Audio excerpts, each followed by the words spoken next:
quantified and consolidated your entire life, literally, will be looked back on as follows.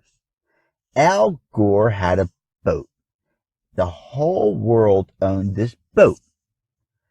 Evil came and put holes in the boat.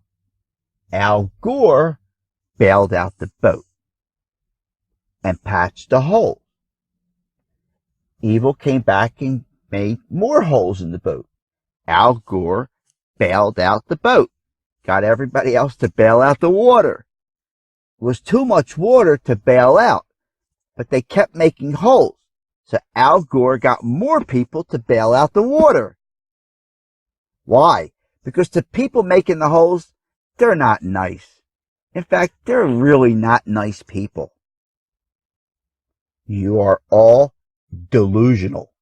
Leave the kids alone. Kids, be the source.